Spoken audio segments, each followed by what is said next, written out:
Much, Mr. Chairman. You know, we all are aware of the importance of the federal mineral revenues to states. It's crucial for the income of states, particularly in light of the loss of private tax revenue because of the tax exempt status of federal lands. And so states utilize these funds for a host of different things, from education to litigation to multiple services and programs. We're aware of that. But we also here today, Mr. Chairman, and I thank you for having this hearing. I mean, we're yet again dealing with the overburdensome leasing, permitting, regulatory process that just really suffocates so much progress. And so I'd like to talk a little bit about just how important, how crucial the oil and gas revenues are to local communities. So Mr. Ulrich and Mr. Ferrate, both to you respectively, but can you discuss briefly the significant impact of oil and gas productions on the job community as well as the tax base of local communities? I'll go ahead and just briefly give an example from Oklahoma. Oklahoma oil and gas industry direct contributes about 25% to the state's economy. That doesn't include employee taxes. That doesn't include any sales tax that comes from those employees.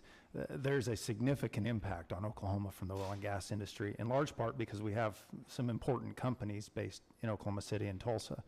But if you look at the land's impact as well, the federal leasing in, for example, Osage County, the stranglehold that occurs up there has impacted operators greatly and the opportunity to provide jobs to a very rural county that could desperately use them. Okay, let's come back to that aspect of the question. Mr. Ulrich. Mr. Chairman, Congressman, critical to Wyoming. 20 of our 23 counties produce oil and gas or other minerals. Our industry paid to the state of Wyoming $1.5 billion in taxes in 2016. We've got direct employment of 8,000, indirect employment of another 25,000 for an extremely small state.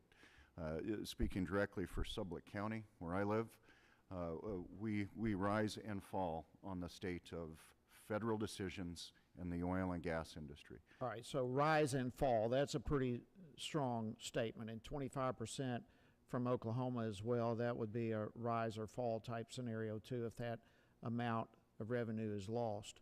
So let's go to Mr. Ferrate, what you were moving towards, the delay that is involved in the regulatory process, how much that impacts the state budgets.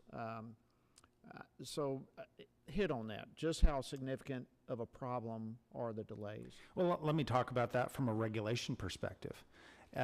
From the Oklahoma Corporation Commission's example, they have on a number of issues attempted to dive in to even frankly the statistics that are of what's going on in Osage County. Osage County is regulated by the Bureau of Indian Affairs, the only area of that sort in the country.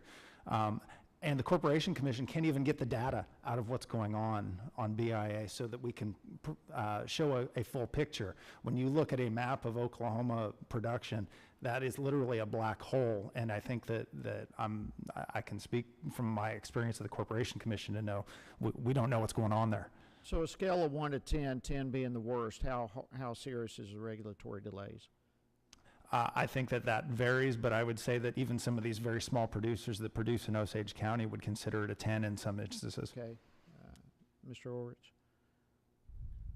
Mr. Chairman, on that same scale, absolutely, I think we're looking between an 8 and a 10. We've got significant, massive delays on projects that could seriously benefit local communities, the counties, state of Wyoming, and certainly the federal government on federal lands. And would you both agree that these delays majorly impact local communities, the tax base, the job growth in the communities, as well as consumers? Mr. Chairman, yes, I'm living it right now in Sublette County thanks to a 8-year delay on a 3,500 well project that should have taken 2 years. I would agree. Okay. Thank you very much, and appreciate the witnesses being here. I yield back. I thank the gentleman. Ms. Berrigan's up, but she's has no questions. Okay, so Ms. Cheney, you're up.